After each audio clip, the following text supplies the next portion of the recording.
الحمدللہ والصلاة والسلام علی رسول اللہ۔ رمضان المبارک بہت خیر سے بھرپور مہینہ ہے، بہت زیادہ بابرکت مہینہ ہے۔ اس کا اندازہ آپ دو باتوں سے لگا سکتے ہیں۔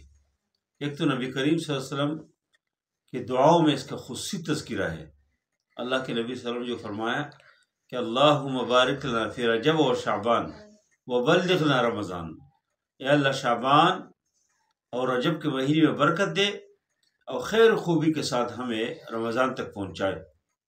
اور پھر نبی کریم صلی اللہ علیہ وسلم رمضان سے ایک دن پہلے اللہ کے نبی صلی اللہ علیہ وسلم نے ایک اور حدیث کے اندر فرمایا، حضرت سلمان فارسی رضی اللہ عنہ کی روایت ہے، فرمایا یا ایھا الناس قد اظلکم شہر عظیم۔ حضرت سلمان فارسی نے فرماتے ہیں کہ خطبنا رسول اللہ صلی اللہ علیہ وسلم، اللہ کے نبی صلی اللہ علیہ وسلم نے خطبہ دیا فی آخر من شعبان، اور اس میں یہ فرمایا کہ یا ایھا الناس قد اظلکم شہر عظیم، اے لوگوں آپ لوگوں کے اوپر بہت عظیم مہینہ سایہ پگن ہونے والا ہے، شہر المبارک بہت بابرکت مہینہ ہے۔ اس مہینے کی برکات کیا ہے، خیر کیا ہے، تو اللہ کے نبی صلی اللہ علیہ وسلم کی زبان مبارک سے آپ سنیں۔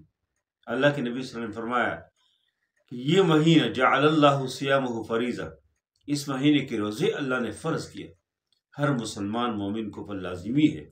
جس نے کلمہ پڑھا ہو، اگر وہ بیمار نہیں ہے، کوئی مشکل نہیں ہے، کسی شرعی حاجت سفر وغیرہ میں نہیں ہے، تو اس کو روزے رکھنا چاہیے، وہ فرض ہے۔ جعل اللہ صیامہ فریضہ وقیام لیلہ تطوعا، اور اس میں جو قیام اللیل ہے، جو تراویح ہے، وہ سنت عمل ہے، اس میں بہت خیر ہے۔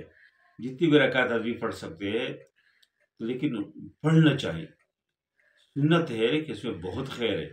اور پھر نبی کریم صلی اللہ علیہ وسلم نے فرمایا کہ من تقرب فیہ بخصلۃ من الخیر، کوئی آدمی اگر اس میں کوئی خیر کا کام کرے، جو ایک نفلی کام ہے، کوئی خیر کا کام ہے، اس میں کرے، تو گوئے کہ اس نے ایک فرض کام ادا کیا ہو۔ رمضان کے بغیر جس فرض کے اوپر اجر ہے، تو رمضان کے اندر اگر بھی کوئی سنت کام، کوئی نفلی کام، کوئی ویسے کوئی خیر کا کام کرتے، اس کے اوپر اللہ تعالیٰ ایک فرض کام کی اجر دیتے۔ اور فرمایا کہ جو آدمی اس پہ فرض ادا کرے، ومن ادى فریضۃ فیہ، جو آدمی کوئی فرض ادا کرے، کان کمن ادى 70 فریضۃ، وہ کہ اس نے 70 فرض ادا کیا۔ ایک فرض نماز آدمی پڑھتے، اس میں کوئی فرض زکوٰۃ دیتے ہیں، کوئی اور بھی خیر کے جتنے فرائض ہے، جتنے فرائض میں کوئی فرض ادا کرتے، تو گویا کہ اس نے 70 فرض ادا کی۔ اور یہ بہت اچھی بات ہے، بہت سارے لوگ اس میں زکوٰۃ دیتے ہیں تاکہ اس کو یہ اجر مل جائے۔ یقیناً ہے، اللہ کے نبی نے فرمایا کہ جو آدمی اس میں ایک فرض ادا کرے، وہ 70 فرض ادا کیا۔ من ادى فریضا فیہ کان کمن ادى 70 فریضۃ فیما سوا۔ اور پھر فرمایا وہو شہر الصبر، یہ صبر کا مہینہ ہے، والصبر ثوابہ الجنہ، اور یہ صبر کا جو بدلہ ہے وہ جنت ہے۔ کیسے صبر ہے؟ دیکھ کے مسلمان مومن کے سامنے حلال رزق موجود ہوتے ہیں، بھوک لگا ہوا ہے لیکن نہیں کھاتے، اس کو پیاس ہے بہت زیادہ، پانی پینے کی ضرورت ہے لیکن نہیں پیتے، اس لیے کہ اللہ تعالیٰ نے منع کیا۔ خوفیہ کی جگہ پی سکتے ہیں، ہاں، لیکن نہیں پیتے۔ کھا سکتے ہیں گھر کے اندر، کسی کمرے کے اندر، کسی دکان کے اندر بیٹھ کے، لیکن نہیں کھاتے۔ اسی کے اوپر اللہ تعالیٰ کو بدلہ اس کی جنت دیتے۔ ایک انسان اپنے خواہشات کو کنٹرول کرتے، حلال و حرام کی تمیز کرتے، تو یہ ساری چیزوں کی جو صبر ہے، اس کا بدلہ اللہ تعالیٰ اس کو جنت کی صورت میں دیتے ہیں۔ فرمایا کہ وہ صبر ثوابہ الجنہ، فرمایا وہ شہر المواسات، یہ ہمدردی کا مہینہ ہے۔ دیکھو عام حالات میں بھی انسان کو ہمدردی کرنا چاہیے، اظہار کرنا چاہیے، لوگوں کے ساتھ تعاون کرنا چاہیے، لیکن اس مہینے میں خاص کر افطاریوں میں، سحریوں میں لوگ جو ہے ہمدردی کرے، گھر میں جو کچھ بن جائے اور گھروں میں دے دے، اور گھروں میں پہنچائے اور لوگوں میں دے، کوشش کرے کہ افطاری میں لوگوں کو اپنے ساتھ شریک کروائے، اس لیے کہ ایک ہمدردی کا مہینہ ہے۔ ممکن ہے بہت سارے گھر ہو جس میں سحری کے لیے کوئی چیز نہ ہو، افطاری کے لیے کوئی چیز نہ ہو، اگر آپ کو اللہ نے وسائل دی ہے، اس مہینے میں دل کھول کے تقسیم کرو، اللہ کے راستے میں دو۔ اللہ کے بہت وسیع دربار ہے، آپ کے مستحقین کو تک آپ کی زکوٰۃ پہنچ جائے، آپ کے صدقات پہنچ جائے، اس کے آپ کے مال کے ذریعے سے وہ افطاری کا اہتمام کرے، آپ کے مال کے ذریعے سے وہ سحری کا اہتمام کرے، تو یہ تو آپ کی بڑی سعادت کی بات ہے۔ اس سے اللہ کے نبی صلی اللہ علیہ وسلم نے فرمایا کہ یہ مواسات کا مہینہ ہے، ہمدردی کا مہینہ ہے، خیر خواہی کا مہینہ ہے، اور اللہ کے نبی نے فرمایا کہ اس مہینے میں مسلمان مومن کی رزق میں اضافہ کر دے، یزداد فیہ رزق المومن۔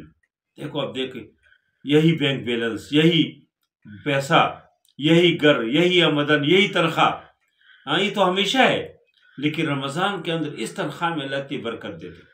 ہر آدمی کی گھر میں، ہر آدمی کی افطاری میں، ہر آدمی کی سحری میں کتنے قسم کھانے ہوتے، لیکن جب رمضان رخصت ہو جاتے پھر وہی تنخواہ، وہی گھر، وہی بینک بیلنس، وہی سب کچھ، لیکن وہ برکت نہیں ہوتے۔ پھر اس میں اللہ تعالیٰ اضافہ فرماتے ہیں۔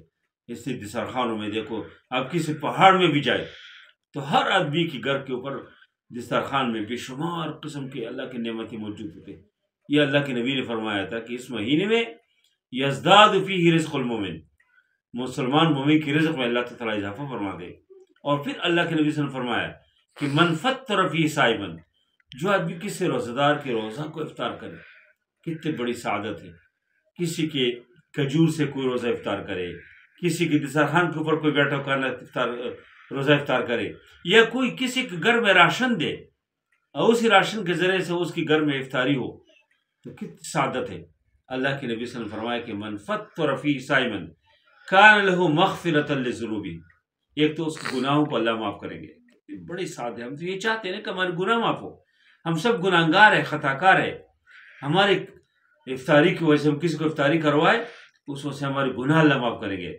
وعتق رقبتہ من النار، ایک تو اس کے گناہ معاف، دوسرے کہ جہنم کی آگ سے اس کی گردن کو اللہ چھڑائیں گے، وہ جہنم میں نہیں جائیں گے، اللہ اس کو جنت میں لے جائیں گے۔ کتنی عظیم فرمانے ہے جو اللہ کے نبی صلی اللہ علیہ وسلم کی زبان مبارک سے اللہ تعالیٰ نے جاری کیا ہے۔ اور پھر صحابہ نے پوچھا کہ یا رسول اللہ لیس کلنا نجد، ہم میں تو ہر آدمی یہ نہیں پاتے کہ ما یفطر بہ صائم، کہ جس کے ذریعے سے ایک روزہ کے روزہ افطار کیا جائے، ہم تو نہیں کر سکتے، ہمارے پاس تو وسائل ہے نہیں۔ اللہ کے نبی صلی اللہ علیہ وسلم نے فرمایا کہ یعطی اللہ ھذا الثواب، اللہ یہ اجر، یہ ثواب ہر اس آدمی کو دیں گے کہ جو آدمی کسی کے روزہ افطار کرے علی تمرۃ، کسی کو کھجور دے، افطاری کا وقت کھجور دے دیے تو اسی کے لیے بھی اجر ہے، یا او علی شربۃ من لبن او مسقۃ من ماء، پانی کے ایک گونڈ دے، کسی کو پانی کے ایک گونڈ پلائے، یا کسی کو دودھ دے، لسی دے، کوئی جوس دے، پینے کی کوئی چیز کسی کو دے دے، یا کھانے کے لیے کوئی چیز دے دے، تو اس کے لیے اللہ تعالیٰ وہی اجر، مکمل اجر لکھ دیں گے۔ کتنے آسانی سے آدمی اگر کھجور خریدے، مختلف لوگوں میں دے دے، بانٹے، تاکہ آپ کی کھجور کے ذریعے سے لوگ افطاری کریں، کتنی سعادت کی بات ہے۔ آپ کے گھر میں جو کچھ بنتے ہیں، آپ کی پکوڑے، سموسے تو زیادہ بنائے اور گھروں میں دے دے، آپ گھر میں کوئی سالن بنتے ہیں کوئی، وہ اور گھروں میں دے۔ یہ اگر اللہ نے کسی کو وسائل دیا اور دسترخوان لگائے، اس میں لوگ آئے کھائے پی، یا اس سے بھی بہتر ہے کہ لوگ گھروں میں اپنا راشن پہنچائے۔ اس رمضان میں بہت سارے مستحق لوگ ہیں بیچاروں کے پاس کچھ نہیں ہوتے، ان کی گھروں میں راشن پہنچائے، اور آپ کس راشن کے اور آپ کس کھانے کے ذریعے سے وہ روزہ افطار کرے، تو بہت بڑی سعادت کی بات ہے۔ اس سے اللہ کے نبی سے فرمایا کہ یہ اجر ہر اس آدمی کے لیے ہے کہ جو آدمی کسی کو روزہ افطار کرائے، کسی کھجور کے ذریعے سے، پانی کی گونڈ کے ذریعے سے، یا دودھ اور لسی کی گونڈ کے ذریعے سے، اس سب کے لیے اللہ تعالیٰ نے یہ اجر لکھ دیا۔ اب یہ اللہ کے نبی صلی اللہ علیہ وسلم نے فرمایا کہ صبر کا مہینہ ہے، یہ جو ہے رحمتوں کا مہینہ ہے، یہ جو ہے عتق من النار کا مہینہ ہے، یہ اللہ تعالیٰ کی طرف سے انسانوں کے گناہوں کی مغفرت کے اعلانات ہوتے، اس لیے یہ مہینہ بہت بابرکت مہینہ ہے، یہ بہت خیر سے بھرپور مہینہ ہے۔ نبی کریم صلی اللہ علیہ وسلم اس سے استقبال کرتے تھے، اور رجب اور شعبان سے اس کی تیاری کرتے تھے، شعبان کے مہینے میں بہت زیادہ روزے رکھتے تھے، اور جب روزہ آتا تھا پھر اللہ کے نبی صلی اللہ علیہ وسلم خود بھی بہت زیادہ اہتمام کرتے تھے، اور اے قضاء لو، اپنے گھر والوں کو بھی جگاتے تھے، گھر والوں سے کہتے تھے کہ نمازیں پڑھو، وشد مئزرہ، اپنی کمر کو باندھتے تھے۔ لوگ کہتے ہیں نا کہ کمر کو باندھ اس کام کے لیے، تو اللہ کے نبی صلی اللہ علیہ وسلم کمر کو باندھتے تھے، وشد مئزرہ، اور اس طرح رات کو جاگتے تھے، خود بھی جاگتے تھے، بچوں کو بھی جگاتے تھے، اور پورے ماحول بناتے تھے۔ اور پھر اس میں جو اور چیزیں ہیں، اس میں لیلۃ القدر ہے، اس میں اعتکاف ہے، اس میں رات کے تراویح ہے، اس میں جب سحری اور افطاری کے اوقات ہے، یہ سب بہت زیادہ خیر سے بھرپور ہے۔ اللہ تعالیٰ ہمیں رمضان نصیب بھی فرمائے، اور اس رمضان کے اندر ہمیں مفاتیح للخیر اللہ بنائے، ہم خیر کی کنجیہ بن جائے کہ ہمارے ذریعے سے خیر پھیل جائے، خیر لوگوں کو مل جائے.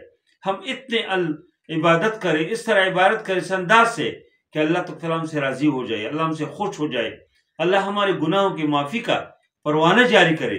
یہ بہترین مہینہ ہے، ایک نیکیوں کے ایک موسم بہار ہے. جس طرح ہر چیز کے ایک موسم ہوتے ہیں تو یہ نیکیوں کے ایک موسم ہے، یہ نیکیوں کے ایک سیزن ہے.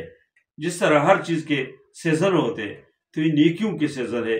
اللہ تعالیٰ یہ رمضان اور اس سے فائدہ اٹھانے کے، یہ اللہ ہمیں رمضان نصیب بھی فرمائے اور اس سے فائدے بھی اللہ تعالیٰ اٹھانے کے ہمیں توفیق عطا فرمائے. وصلی اللہ تعالیٰ علی خیر خلقہ محمد وعلیہ وسلم.